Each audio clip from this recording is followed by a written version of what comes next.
Depreciation let's suppose 15,000 थी, उसको हम माइनस कर देंगे क्योंकि वो नॉन कैश है, पेमेंट नहीं होनी। तो अब हमारे पास 1,85,000 ये हमारे पास कैश पेमेंट फॉर एफओएच आएगा। ये फैक्ट्री ओवरहेड बजट है, फैक्ट्री ओवरहेड बजट है। यहां तक कोई बात पूछने वाली हो तो आप मुझसे पूछ सकते हैं। अस्सलाम वालेकुम सर। वालेकुम सलाम। सर ये जो सी डेप्रिसिएशन है सर, आपने अज्यूम की है सर 15,000? हाँ अज्यूम की है कि फर्ज करें 60,000 के अंदर, ये जो हमारी 60,000 फिगर है, इसके अंदर जो है वो डेप्रिसिएशन जो है वो 15,000 ऐड है। ठीक है सर। सर अगर फिक्स्ड है एफओएच और डेप्रिसिएशन अलग-अलग दिए हो तो पहले हम डेप्रिसिएशन उसमें ऐड करेंगे ऊपर लिखने के लिए, फिर माइनस, नीचे से माइनस करेंगे। बिल्कुल सही कह रहे हैं, यासिर बिल्कुल ठीक कह रहे हैं। ठीक हो गया। अब अगला बजट हम देखे, जो थर्ड वन है उसको हम शेयर कर रहे हैं आपके साथ।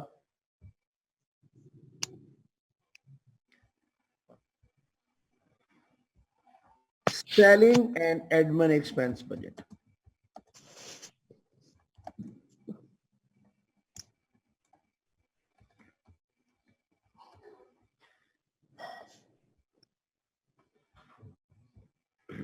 Selling and admin expense budget depend करता है बजटेड सेल्स पे,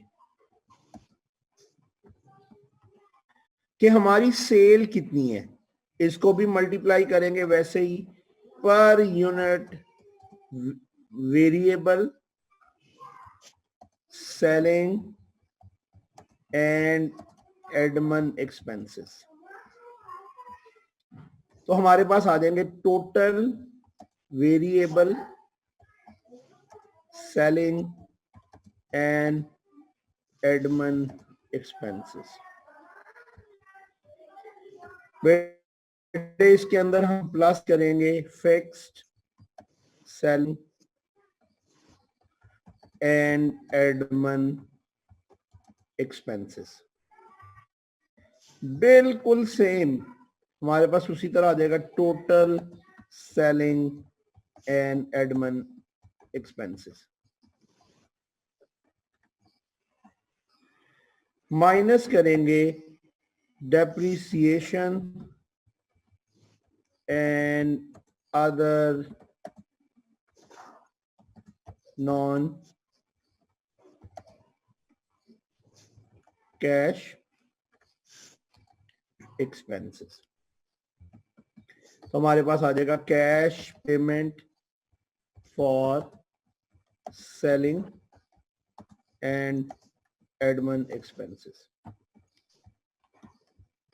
बिल्कुल वैसे ही है जैसे हमने एफओएच का बनाया था, कोई फर्क नहीं है। सिर्फ ये है कि वो और से शुरू होना था, ये बजटेड सेल से शुरू होना है, और ये बजटेड सेल हमेशा यूनिट्स में होगी।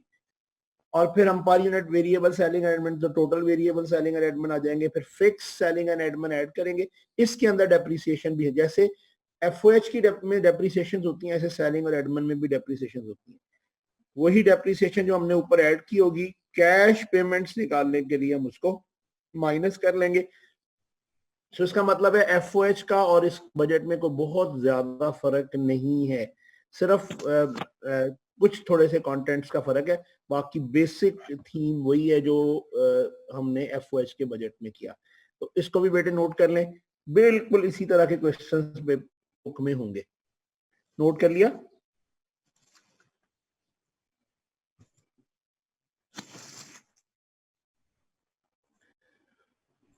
या स्क्रीनशॉट ले ले, फिर उसके बाद हम नेक्स्ट। बेटे अब हमने जो करना है ना, ये थोड़ा मुश्किल वाला काम है। ये तो सौखा ही था, इसको तो हम अभी सारा कुछ ड्रॉ कर अरेज कर रहे हैं। अब जो मैं आपको समझाने लगा हूं ना, ये थोड़ा बेटे कॉम्प्लिकेटेड है और ये समझने वाला काम है। वो है कैश बजट।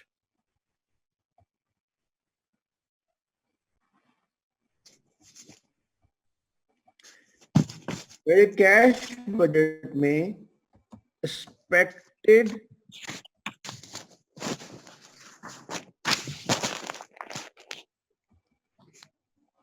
cash receipts, इससे शुरू होगा expected cash receipts। कहां से हमें पैसे आ सकते हैं, कहां से हमें पैसे आ सकते हैं, ये सबसे पहले ये लिखेंगे, cash receipts from cash sales. हमें पैसे आ सकते हैं कैश सेल से, और हमें पैसे आ सकते हैं कैश रिसीट्स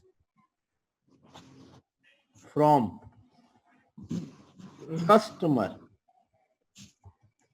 बेटे यहां कस्टमर से मुराद अकाउंट रिसीवेबल्स है, इनसे हमें पैसे आ सकते हैं।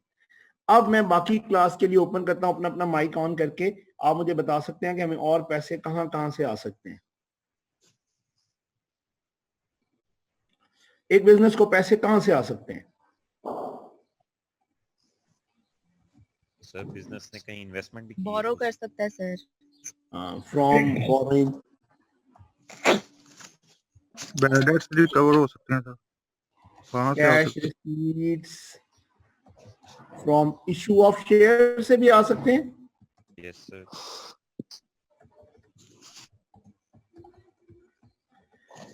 कैश रिसीट्स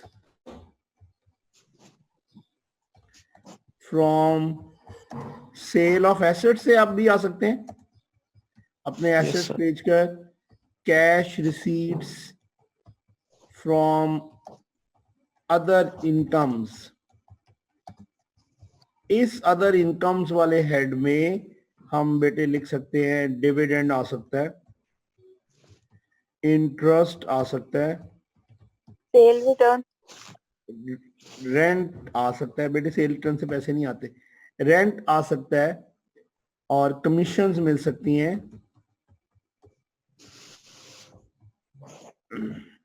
ये चीजें जो है ना वो हम कहते हैं जी ये हमारे रिसीट्स में हमें इन जगहों से पैसे मिल सकते हैं। इसके बाद इसमें से लेस करेंगे एक्सपेक्टेड कैश डिसबर्समेंट।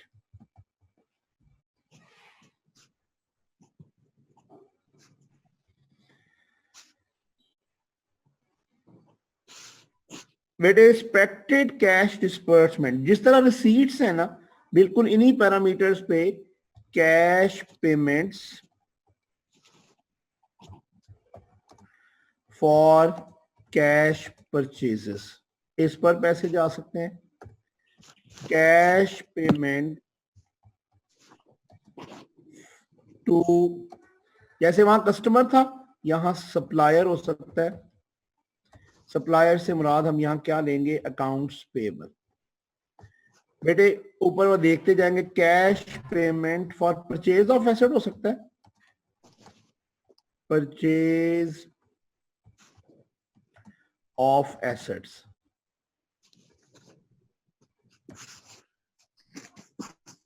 इसी तरह से cash payments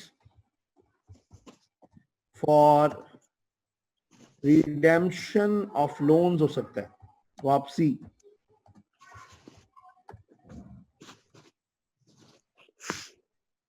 cash payment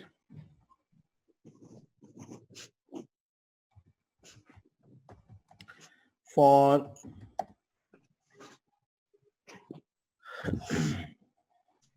dividends हो सकता है। कैश पेमेंट फॉर टैक्सेस हो सकता है। इंश्योरेंस, वो सारे cash payment for other operating expenses हो सकता है। सही कह रहे हो।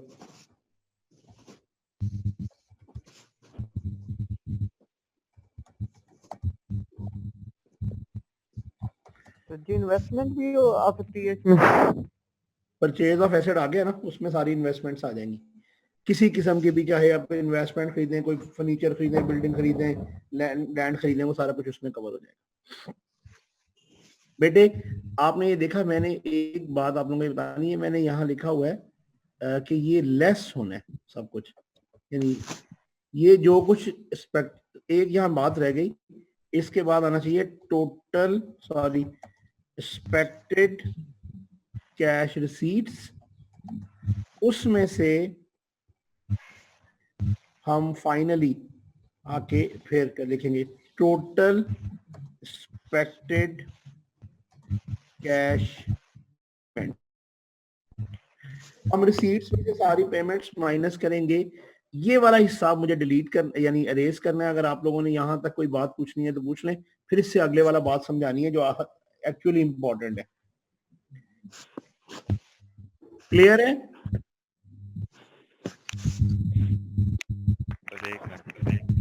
किसी को कोई इश्यू? बेटे इसकी पिक्चर ले लें जल्दी से, मैं क्लियर करने लगा हूं।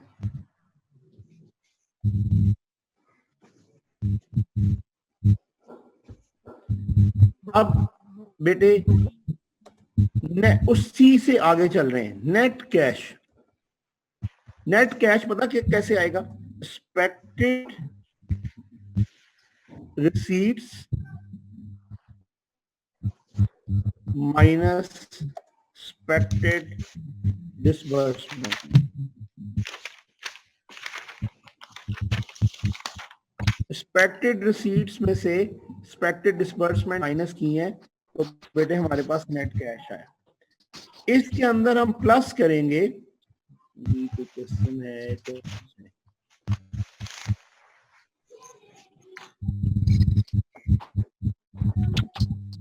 अच्छा जी, सबके माइक ऑफ कर देते हैं जी। ले जी, मैं कर देता हूँ।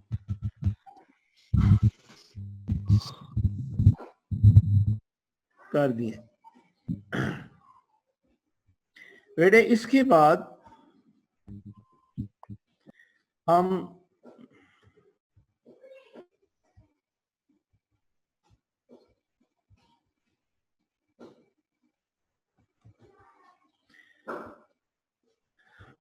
हमारे पास इसके बाद जो है हम इसके अंदर प्लस करेंगे, वो इक्वल साइन नहीं है, प्लस करेंगे ओपनिंग कैश। तो बेटे हमारे पास आंसर आएगा एंडिंग कैश। अब मैं आपको यहां ये इसके बाद एंडिंग कैश लिखकर मैं आपको एक कुछ चीजें समझाना चाहता हूं।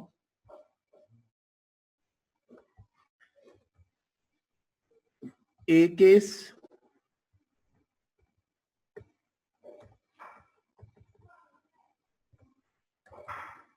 बी केस,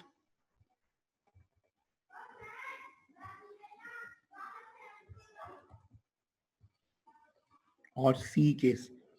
ये बेटे अब आपने थोड़ा समझना है। फर्ज करें यहां हमारे पास है 10,000, यहां हमारे पास है 24,000, यहां हमारे पास है -8,000, और वो हमें कहता है कि मिनिमम कैश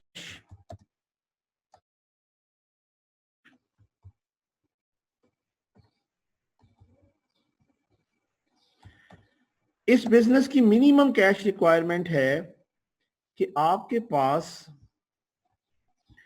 जो है वो 50 या 15,000 होना चाहिए।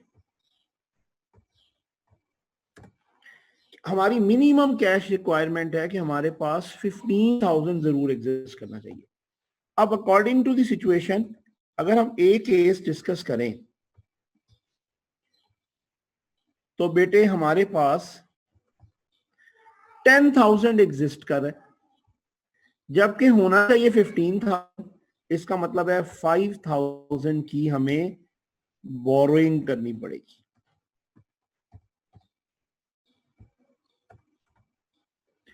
$5,000 की बोरोइंग करनी पड़ेगी क्योंकि हमारे पास है 10,000 और हमें मिनिमम मेंटेन करना है 15,000, तो इसका मतलब है 5,000 हमें बोरो करना पड़ेगा। और अगर हम आपसे बी केस शेयर करें, बी केस में बेटे हमारे पास 24,000 एग्जिस्ट कर रहा है और हमें 15,000 मिनिमम रखना है। इस 9,000 हमारे पास एक सरप्लस है,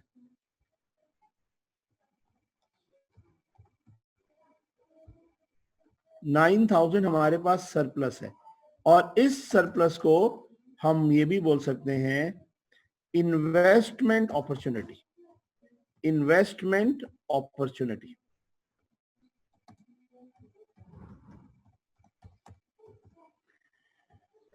इन्वेस्टमेंट अपॉर्चुनिटी का मतलब है कि आपके पास इतनी इन्वेस्टमेंट की ऑप्शन है, आपके पास इतने सरप्लस हैं कि आप 9,000 की इन्वेस्टमेंट कर सकते हैं।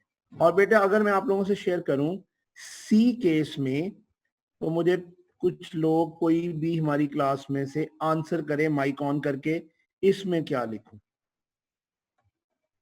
सर 23,000 बोलो करेंगे। कितना? 23,000। हाँ, 23,000 हमें बोरो करना पड़ेगा, क्योंकि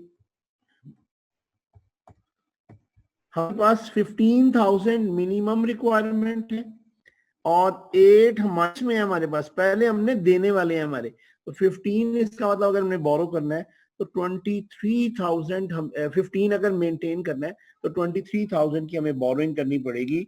हमारा मसला हल होगा कि हमें पूरा नहीं होगा। सो इसमें कोई बात अगर पूछने वाली हो तो बेटे अपना माइक ऑन करके पूछ लें।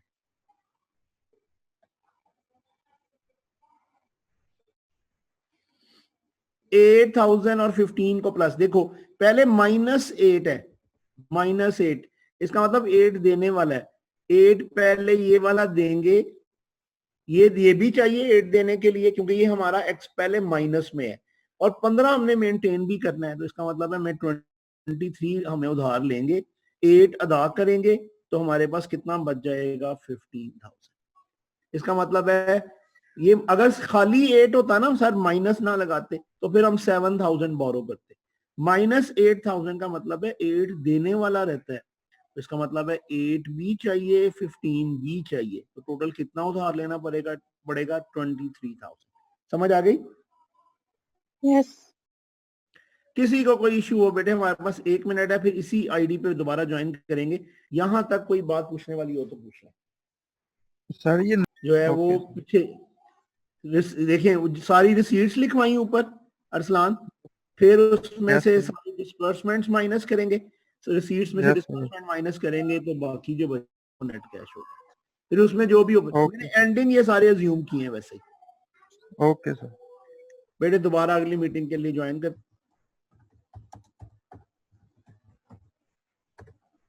परचेज बजट,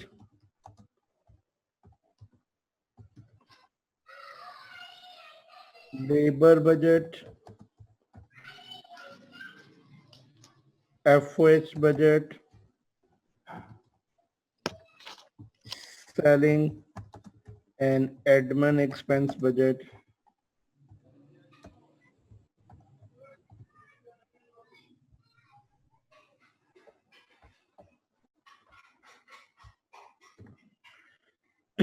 कैश बजट, ये बजट्स हमने आप लोगों के साथ शेयर किए हैं अभी तक। अच्छा, अगर हमें वैसे कहीं कहे कि आप एक बजट जो है वो बिल्कुल सरसरी सा है, वो है सेल्स बजट, बस ये इतना कोई बनाना होता है जितना मैं लिख रहा हूं, एक्सपेक्टेड सेल्स इन यूनिट्स, इसको मल्टीप्लाई करना है पर यूनिट सेल्स प्राइस, और हमारे पास आ जाएगा टोटल सेल्स बजट। बस ये एक और ऐड कर लें अगर ऊपर वाली लिस्ट में हम, तो एक हमारा और बजट हो गया which is in fact sales budget. तो ये सेल्स बजट भी आप अपने बजट्स में बना लें। तो अब हमने आप लोगों से ये शेयर करना है कि कुछ बजट्स तो बिल्कुल आसान है बनाने, उनमें तो कोई इशू नहीं है कि आप लोग बिल्कुल कर सकते हैं, लेकिन कुछ बजट्स थोड़े से टेक्निकल है, वो ऐसे ही सॉल्व नहीं हो सकते, उनके लिए थोड़ी एफर्ट करनी पड़ती है। अब अगर मुझे कोई बच्चा, हमारा सिया जो है, प्रॉफिट प्लानिंग के फर्स्ट पेज की पिक्चर लेकर सिया इंडिविजुअल नंबर से मुझे व्हाट्सएप करें जरा, पहले पेज की और तस्वीर लेकर, पहले और दूसरे पेज की। हमजा तो मुझे व्हाट्सएप करोगे, या यूसरा तो मुझे, अगर आपके पास है, प्रॉफिट प्लानिंग चैप्टर का नाम है और उसके फर्स्ट न्यूमेरिकल और सेकंड न्यूमेरिकल्स के पेज की। फिर मैं आपको कुछ बातें समझा सकता हूँ कि ये तो आप लोग फिलहाल करें।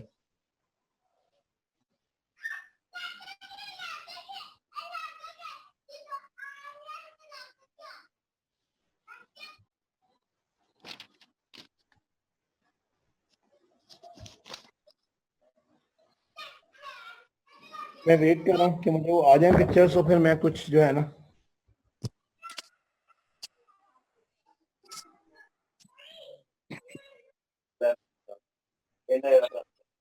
जी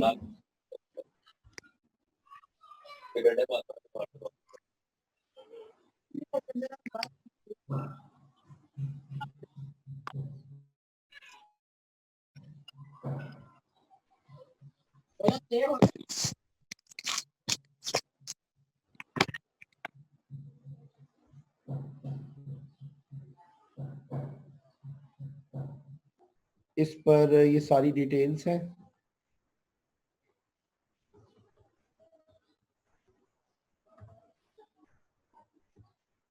ये न्यूमेरिकल्स का पेज, हाँ जी, ये मैंने कहा कि ये आप लोगों को मिल गया, बहुत सारे लोगों को, दैट्स नाइस। के इसमें मैं आपको ना जो क्वेश्चंस बताने लगा हूँ, ओके ठीक है, मैंने आपको होप्स मैं शेयर भी कर रहा हूँ, आपको नजर भी आ रहा होगा। मैं आपका माइक ऑन करता हूँ सबका, उस पर मुझे रिस्पॉन्स भी कीजिएगा।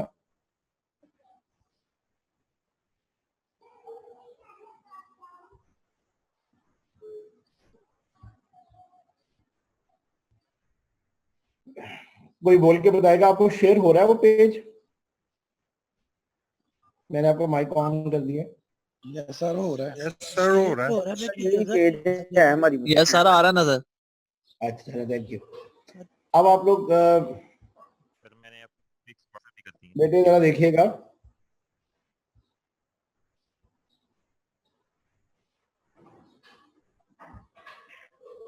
सर पेज 392 है ये वाला। ओके। अच्छा बेटे, आप लोग ना इसमें से जो नोट करें, क्वेश्चन नंबर सबके पास 4th, इस पे लेबर बजट लिखा हुआ है।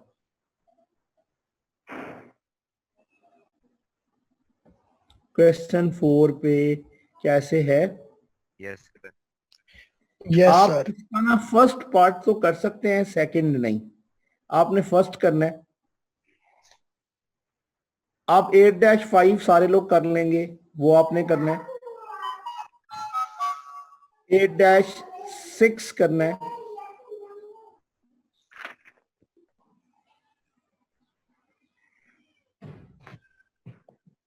और 8-7 करना है।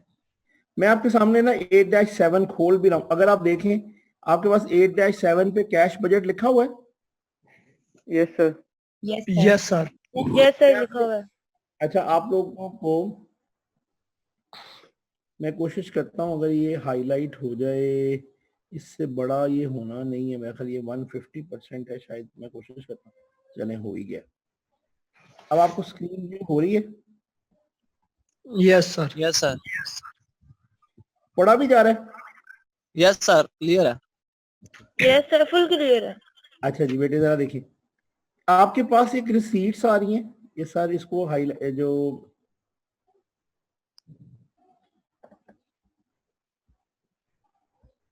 जो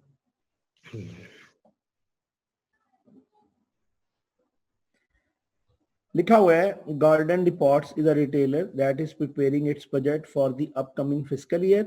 management has prepared the following summary of its budgeted cash flows.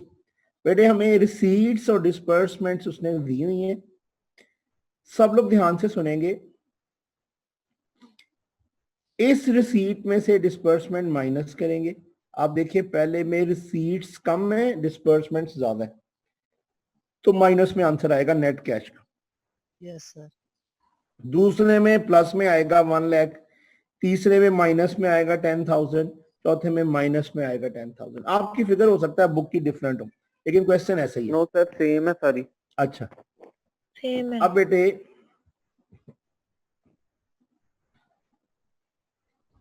आप लोग देखें कि हमारे पास the company's beginning cash balance for the upcoming. जब आप फर्स्ट क्वार्टर में लिखेंगे ना, आप लोग अगर आप सिर्फ फर्स्ट सॉल्व कर ले, लिखें अब जो मैं कॉपी पे, नेट कैश माइनस 80,000.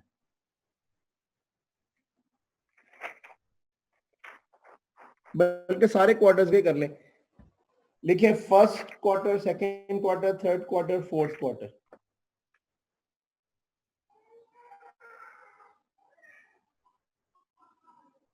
फर्स्ट आप लिखिए नेट कैश से शुरू करते हैं. Net cash minus 80,000. Second quarter में आएगा 1 लाख. थर्ड क्वार्टर में आएगा माइनस 10,000. फोर्थ क्वार्टर में आएगा माइनस 10,000. क्लियर?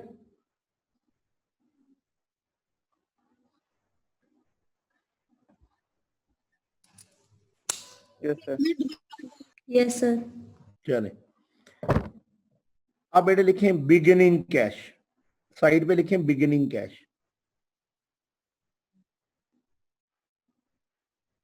बेटे बिगिनिंग कैश उसने हमें बताया है, बिगिनिंग कैश उसने हमें बताया है कि ये है 20,000. ये लिखा हुआ है the company is beginning cash for the upcoming fiscal year 20,000.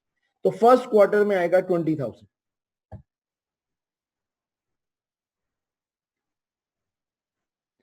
अब ऊपर था माइनस 80. 20 इसमें करेंगे तो माइनस 80 प्लस 20 तो बचेगा माइनस 60,000. पहले क्वार्टर में माइनस 80,000 था नेट कैश, प्लस करेंगे 20,000 तो आएगा नीचे माइनस 60,000. अभी हम इसको एंडिंग नहीं लिख सकते, बस इसको ऐसे ही कैलकुलेशन को रखेंगे minus 60,000. The company requires a minimum cash balance of 10,000 and may borrow any amount needed from a local bank at a quarterly interest rate of 3%. The company may borrow any amount at the beginning of any quarter and may repay its loan or any part of its loan at the end of any quarter. Interest payment are due on any principal at the time it is repaid. For simplicity, assume that interest is not compounded. बेटे compounding का मतलब है interest आगे आगे calculate, interest पर interest calculate नहीं होगा, बल्कि जब हमने पे करेंगे उस वक्त ही इंटरेस्ट की कैलकुलेशन करेंगे. अच्छा एक बात गौर से सुने, दूसरी लाइन में लिखा हुआ है हमें मिनिमम कितना चाहिए 10,000. और हमारे पास आ रहा है माइनस 60. तो 70,000 सर बारो करेंगे. बिल्कुल जिंदाबाद. यार ये कौन है ये? शाहद अली. शाहद जिंदाबाद. 70,000 लिखे बोरोइंग. बोरोइंग लिखें नीचे अगली लाइन में फर्स्ट क्वार्टर के नीचे 70,000 बोरोइंग. अच्छा अगर हम 70 बोरो करेंगे तो हमारे पास एंडिंग क्या बचेगा? 10,000. Well good, well done. लिखें जी 10,000. ये 10,000 फर्स्ट क्वार्टर का एंडिंग है, तो सेकंड का क्या बन जाएगा? Opening. ओपनिंग. सेकंड क्वार्टर में ओपनिंग में लिखे 10,000. नेट के नीचे लिखें ओपनिंग 10,000।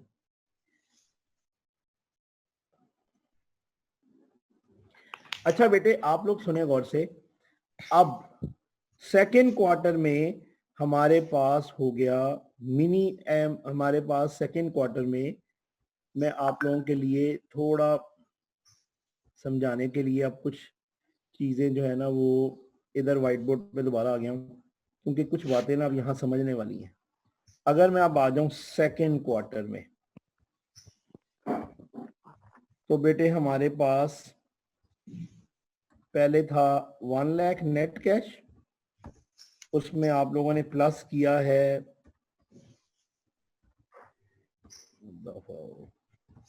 10,000, तो बेटे हमारे पास आ गया 1,10,000। अब बात सुने, हमने मिनिमम कितना रखना है? 10,000. 10,000। अब हम वापस करने की पोजीशन में हैं,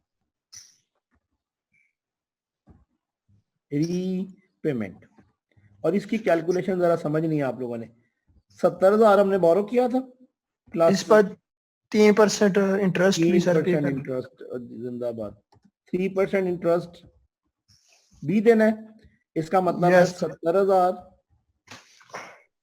प्लस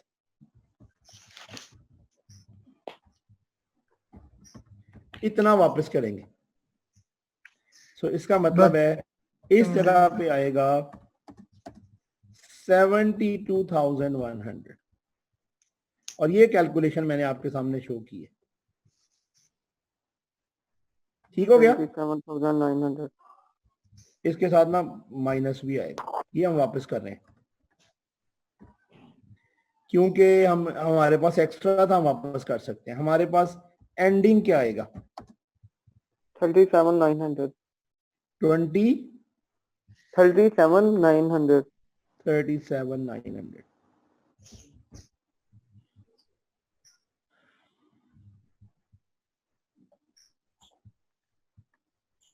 बेटे आप इसको अगले थर्ड क्वार्टर में कंटिन्यू कर लेंगे। थर्ड में यही बिगिनिंग बन जाएगा।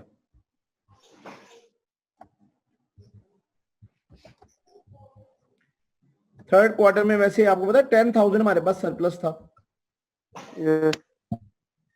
प्लस करेंगे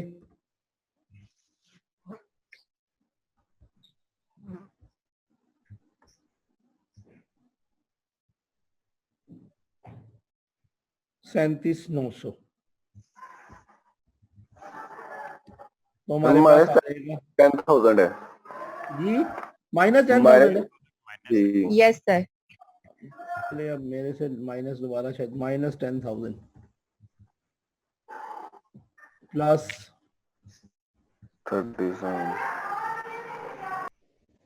37,900, तो बेटे बचेगा 27,900। क्या हमें कोई बोरो करने की जरूरत है? No sir. No borrowing. कोई रीपे करना है? नो. नो। तो एंडिंग कैश क्या आएगा? 27,900। इसको फोर्थ में कंटिन्यू कर लें, आप लोगों को समझ आ जाएगी। अब अगला फोर्थ क्वार्टर आप लोग इसी तरह सॉल्व कर लीजिएगा, ठीक है? Yes sir. यस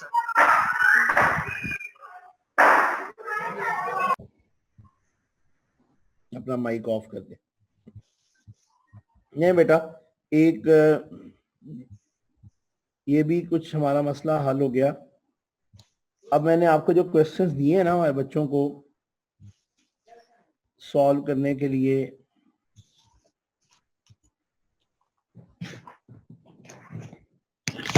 ये दिया है सर। फोर क्वार्टर में 17,900 रुपए आ रहा है, वो सरप्लस है 7,900, वो इन्वेस्ट करेंगे। हाँ वो ऐसे ही लिखेंगे, इन्वेस्टमेंट एक्स्ट्रा ही है ना, इन्वेस्टमेंट अपॉर्चुनिटी। वो एंडिंग कैश ही लिखेंगे, मिनिमम से ज्यादा है एंडिंग। एक दफा बताओ, जोन से क्वेश्चन करने हैं दोबारा। आपने करना है 7वां, नहीं पीछे जाए, चौथा ये आपको नजर आ रहा है स्लाइड शेयर में? 4th, 5th मैन्युफैक्चरिंग बजट ये मैंने समझाया भी है आज। 7th ये हमने कर लिया, बस 2। सर आपने 6 भी लिखवाया था? 6 भी करना है। 4, 5 और 6 और एक मैंने आप खुद करवा दिया।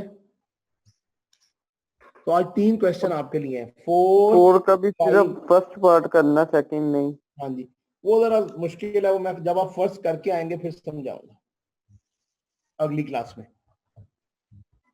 ठीक है? Okay sir. यस चले, अब आप लोगों के साथ डायरेक्ट एक बात करनी है बेटे। दुआ कर रहे हैं